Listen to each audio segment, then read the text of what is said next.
Well, it's Wednesday, nice day. Mentioned something fairly important, this one. This is actually about the media, which I know you are aware that I think they're pretty crappy, and this is probably the lowest I think I've seen them stoop. There's a recent murder took place in the States. I mean, nothing unusual there, but the circumstance of this murder was unusual, and it tends to reinforce the notion that as far as the mainstream media is concerned, white lives don't matter. And the reason I'm saying that is because the victim in this case was a 5-year-old boy, and his name is Cannon Hinnant. Unusual name. I think he's in South Carolina. I've got it up on the screen anyway where it is.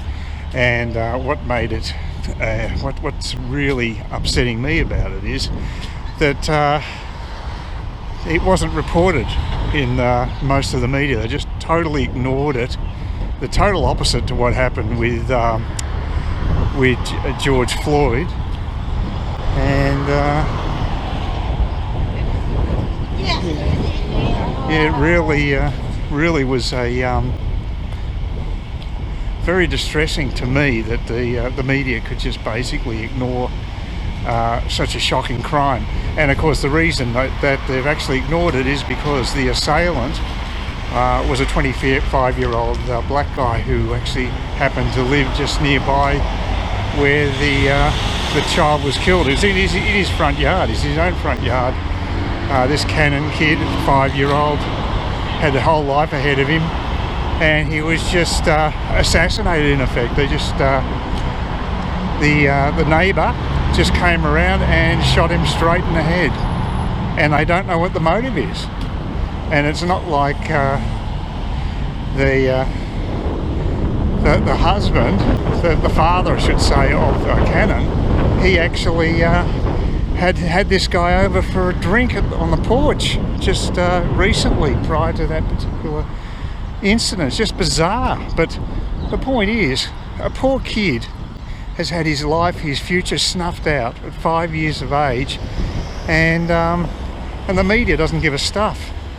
It just doesn't register with them. It's not important because it's against their narrative.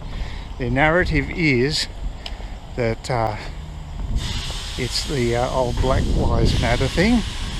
I believe all lives matter. Apparently if you say all lives matter, that's regarded as actually devaluing black lives. Now I don't know how that works because it's all encompassing, but there's no logic in the world anymore, and there's just all the press follow this particular dictum, and this is the consequence. Now if you compare the two victims in these cases, the one George Floyd has been regarded almost lifted to the level of martyr, even though if you look at his rap sheet you can see that he's no clean slate, that's for sure. He's got quite a checkered history, and he also was very confrontational in the arrest with the footage we've seen since. So it's been revealed that he's no great angel. He was tough. I mean, cops have got a tough job having to deal with people like that, and I'm not saying they didn't do the wrong thing. They may have well still done the wrong thing to some degree, but this guy was heavily medicated, and there's a question mark whether he died because of the medications he was on or the treatment from the police. So that's to be decided still. But the point is that it's not about, the motives aren't clear on what happened to this kid, why he died. It's just one of those horrible tragedies. But why wasn't it reported?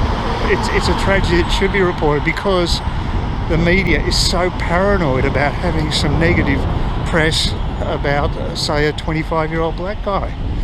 I mean, aren't we all entitled to make our own judgments on these things? Apparently not. The press believe that we're obviously not capable of making our own decisions, and they're going to tell us what we should and shouldn't see, and I think that's disgraceful. I have so little regard for the press. They used to actually fulfill a function in democracies. They used to actually have investigative journalism, used to look into cases and be a guardian for democracy. Now they're actually anti-democratic because they're just acting like the Chinese Communist Party, filtering information and denying people of information. It's exactly the same system they're using on a democratic society. The trouble for them is that in Australia we still have access to the internet, and even though some of these sites are censoring us, most of the time we can actually get information. So they can't lock us down the way that is occurring in mainland China, for instance, which is fantastic. But we still have forces that are aimed against us and they call themselves journalists and reporters, but they're really activists. That's what they're doing, and it's really insidious, and I personally think the world would be a better place without them, to be quite frank. Most of them are just not worth a cracker, and of course it all stems from a university background. They come from uni and they're all woke, they're all activists in effect, and everything they do is tainted by that. Even in the case of Sky News, which would be regarded as more right of centre than any other media in Australia, their reporters are just as bad as other reporters. Yet they've got good commentators on Sky. They do stand out. That's where they've got some level of actual diversity and real comment. But the reporters are useless. They're just like drones. They've come out of a factory, and they all think the same way. The group think that's been perpetrated by the universities. Like these days, it really is a situation. You go to university to have your IQ reduced these days. It used to be a place where you'd learn to think. Now you learn just to conform. Very sad. So I wish people would just spare a thought for this poor kid that's died, and the family and everything. 5-year-old child snuffed out at the prime of his life. I got my condensed milk, but unfortunately I'm here just about 3 minutes too early, because you've got to wait till 4 o'clock to buy port, believe it or not. So it's only about about 2 or 3 minutes anyway. I think I can live without a wait to check out until I can actually buy it. One of the quirks of being in far north Queensland. I reckon that's the first time I've actually used cash for since I've been back from Vietnam back in March. It's unbelievable, because the Liquorland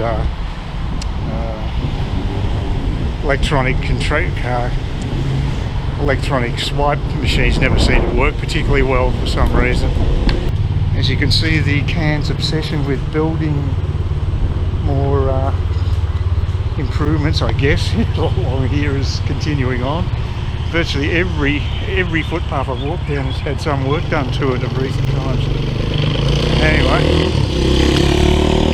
yeah, getting back to my favourite topic, the press. I can't believe how soft a run the Australian, well actually the news.com.au, which is sort of like the online equivalent of the printed papers. They give a few articles at least. You can actually access some of the stories that way. You can't through these Cairns Post. There's virtually nothing available, just headlines. But in news.com.au you can get the whole story. But they've been talking about the Democrat convention, and it's like they're bloody the cheer squad for the Democrats over there. It's weird. Our reporters are a strange bunch. They are so left-wing, it's not funny. And as I say, this is news.com. It's not like it's the ABC or the Guardian. It's actually supposedly right of centre, but you wouldn't know it. It's just pathetic what they wrote about Obama, Michelle Obama. They were just waxing lyrical about what she said at the convention, and she's just talking generalities and cliches. It was just crap. But the way they made it sound like the Sermon on the Mount or Martin Luther King Jr. or some bull. Just absolute delusional, our journalists. They are a waste of space. And the sooner we well, what they should do is really, all the news organisations, they should just go back to the old system and just train them up on the job. They'd do a damn sight better job than they're going through university. It's the worst system they could have picked up.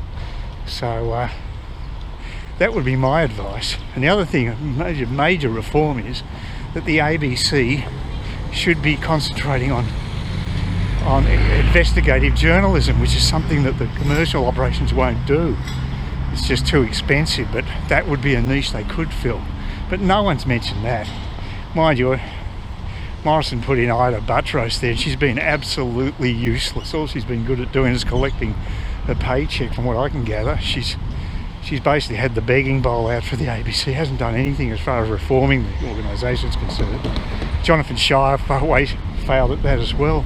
So it's just it's a gigantic super tanker you can't turn around. You need to basically just start from scratch, I think. But really, they could do so much better job if they were concentrating on investigative journalism. But I've never heard anybody even suggest that. I'm the only person I know of that's actually thought of it. Maybe it's a crazy idea. Maybe I'm the one who's delusional. But to me, that seems to be the greatest failing in modern journalism. There's no incentive to actually dig deep inside a story. It's just all about getting clicks, headlines. It's been destroyed to a large extent by the online mentality of pushing clickbait and things like that. And of course, big tech's pretty left-wing too, so there's not much diversity at all when it comes to opinions. And so I cherish some of the commentators on Sky News because they're holding back the flood, from what I can gather. Although the ratings are going well for Sky News, so they're obviously doing something right and they're filling a niche there. So that's good. But please don't forget Cannon Hinnant, the poor little bugger. He deserves to be remembered, even if the mainstream media couldn't give a stuff about him. So please just keep him in mind and spread the word if you can. That should be good, because they're not going to do it. Their narrative is that we're all got white privilege, that we're the aggressors, that we're racist, that no one else is. You have to be white to be racist, apparently. That seems to be one of the narratives that goes forward. It's just ridiculous. It's amazing what academia's been able to instill, the ideas it's going to instill in people. I think it's just because people are basically herd animals and they want to conform with the group. So if you set up that type of arrangement, you're not going to have independent thinkers. It's impossible. And if you are an independent thinker, you can't mention it. That's why the polls are always wrong, because they ask who you're going to vote for and they're scared to say they're going to vote for a Conservative. Please consider subscribing to my channel if you think there's anything there of use to you, or entertainment or whatever. And either do that or give me a thumbs up, or if you're feeling really energetic, do both. That'd be great. But please don't ignore me. That's the worst thing you can do on YouTube, is be ignored.